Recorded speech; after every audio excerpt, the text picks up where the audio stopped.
بسم اللہ الرحمن الرحیم۔ نہج البلاغہ میں زندگی کے بے مثال اصول، یہ ہے آج کا ہمارا موضوع۔ اور حقیقت میں قرآن مجید کے ان پیغامات کو اور قرآن مجید کے ان احکامات کو اور قرآن مجید جو انسان کو کمال تک پہنچانے کے لیے اللہ نے نازل فرمایا ہے، اس کلام الہی کو عملی طور پر اور مکمل طور پر عمل کر کے دکھانے والی شخصیات میں سے ایک ہے ذات گرامی علی ابن ابی طالب۔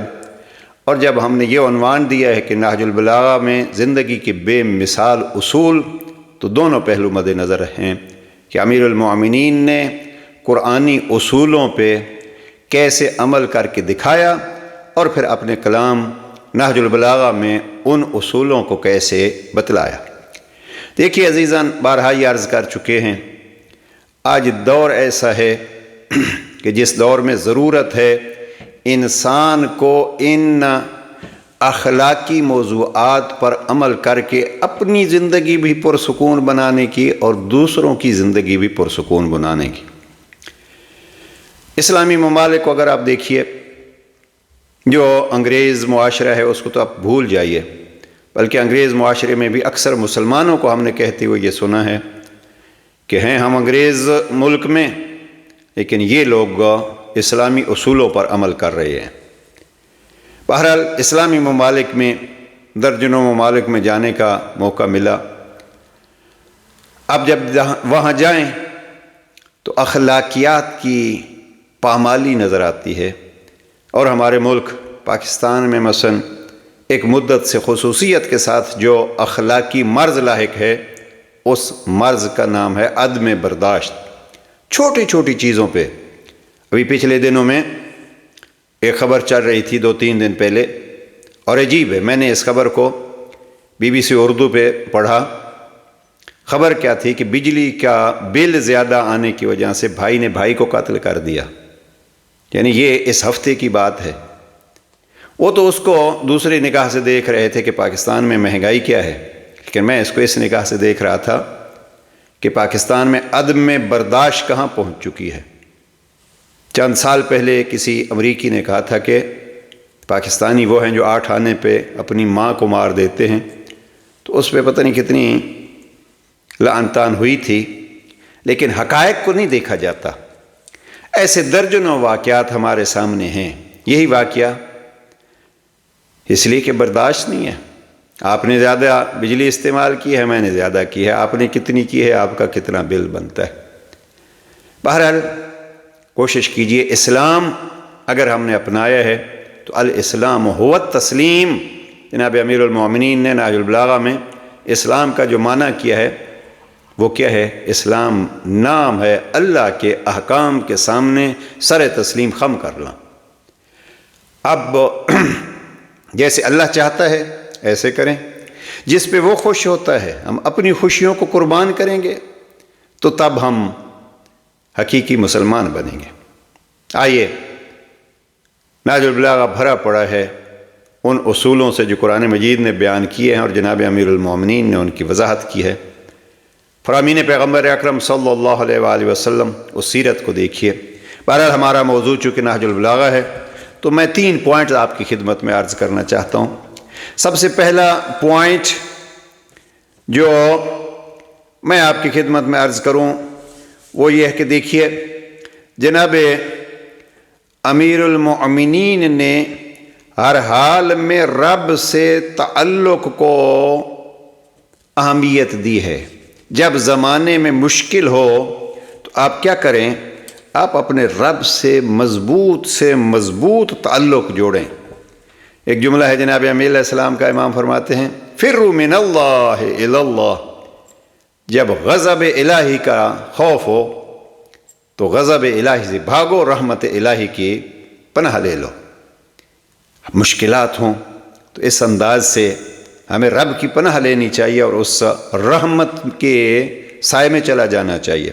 جناب امیر المؤمنین کی زندگی کے اصول جو امام نے بتلائے ہیں، ہم نے ایک کوشش تو یہ کی ہے کہ نہج البلاغہ کو اس انداز میں مکمل نہج البلاغہ پرنٹ کرایا ہے، اور دوسرا کوشش یہ کرتے ہیں کہ علی علیہ السلام کے بتلائے ہوئے اصولوں کو چھوٹے چھوٹے رسالوں میں، کتابچوں میں، لیفلیٹس میں، مثلا ابھی امیر المومنین کی آخری تمنا، وہ وصیت جو ہے اس کو نقل کیا ہے۔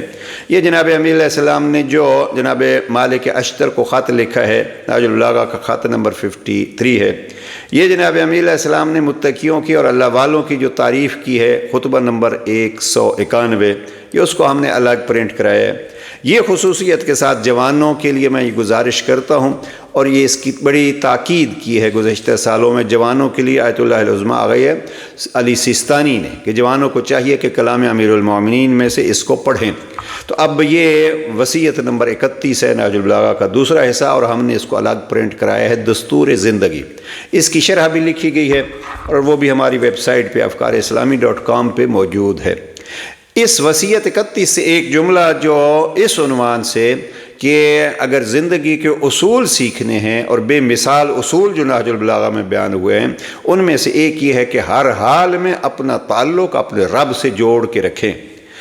امام حسن مجتبی علیہ السلام کو وصیت کی ہے جناب امیر علیہ السلام نے، اور ایک موڑ پہ فرماتے ہیں وَعْلَمْ أَنَّ الَّذِي بِيَدِهِ خَزَائِنُ السَّمَاوَاتِ وَالْأَرْضِ قَدْ أَذِنَ لَكَ فِي الدُّعَاءِ، کہ بیٹا یقین رکھو کہ جس کے قبضہ قدرت میں آسمان و زمین کے خزانے ہیں، اس نے تمہیں سوال کرنے کی اجازت دے رکھی ہے، اور قبول کرنے کا ذمہ لے لیا ہے، اور حکم دیا ہے کہ تم مانگو تاکہ وہ دے، رحم کی درخواست کرو تاکہ وہ رحم کرے۔ اس نے اپنے اور تمہارے درمیان درباں کھڑے نہیں کیے جو تمہیں روکتے ہوں، نہ تمہیں اس پر مجبور کیا ہے کہ تم کسی کو اس کے یہاں سفارش کے لیے لاؤ تب ہی کام ہو، اور تم نے گناہ کیے ہوں تو اس نے تمہارے لیے توبہ کی گنجائش ختم نہیں کی۔ اس میں خصوصیت کے ساتھ جناب امیر علیہ السلام فرماتے ہیں دعا دعا دعا۔ اور اس حوالے سے میں یہ عرض کر رہا ہوں کہ آئیے، اگر پریشانی ہو یا کچھ رب سے مانگنا ہو تو دعا ایک وسیلہ ہے، ایک خزانے کی چابی ہے جو جناب امیر علیہ السلام نے بیان کی۔ زندگی کا ایک اصول یہ بنا لیجئے، مشکل سے مشکل حال بھی ہو، جناب امیر المومنین نے ہمیں بتلایا کہ ان مشکلات میں اللہ کا دروازہ دعا کی صورت میں کھٹکھٹاؤ، اس نے اس دروازے کی چابی قرار دی ہے، بلکہ گویا آپ یوں کہوں کہ چابی لگاؤ۔ البتہ یہاں پھر بعض اوقات لوگ وسیلے کی بات کرتے ہیں، یہ ہمیں کس نے بتلایا ہے؟ یہ یا اللہ کی کتاب قرآن نے بتلایا ہے کہ دعا مانگو، یا پھر علی اس انداز سے بتلا رہے ہیں۔ تو ایک اصل یہ ہے کہ اللہ سے تعلق جوڑ لو۔ دوسری چیز جو عرض کرنا چاہتا ہوں وہ بالکل مختصر طور پر زندگی کا ایک اصول بناؤ، بہت ساری مصیبتوں سے محفوظ رہو گے۔ اور وہ جناب امیر علیہ السلام نے حکمت نمبر 40 میں ارشاد فرمائے، امام فرماتے ہیں کہ لسان العاقل وراء قلبہ وقلب الاحمق وراء لسانہ، عقل مند کی زبان اس کے دل کے پیچھے ہوتی ہے۔ یعنی کوئی بات کرنی ہو تو پہلے سوچ لو آیا اس میں میرا کوئی فائدہ ہے یا نہیں، اور بات نہ کرنے میں میرا کوئی نقصان تو نہیں ہے، اس لیے چپ ہو جانا۔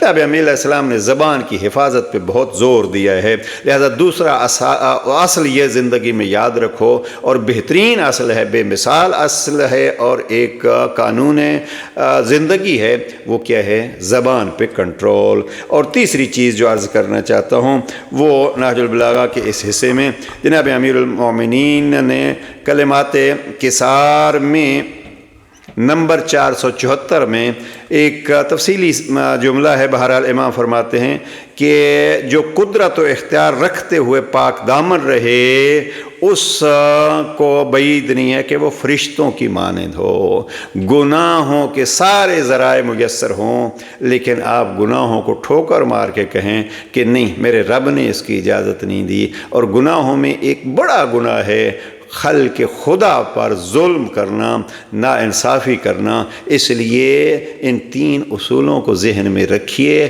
انشاءاللہ دنیا بھی کامیاب اور آخرت بھی کامیاب۔ والسلام علیکم ورحمۃ اللہ وبرکاتہ۔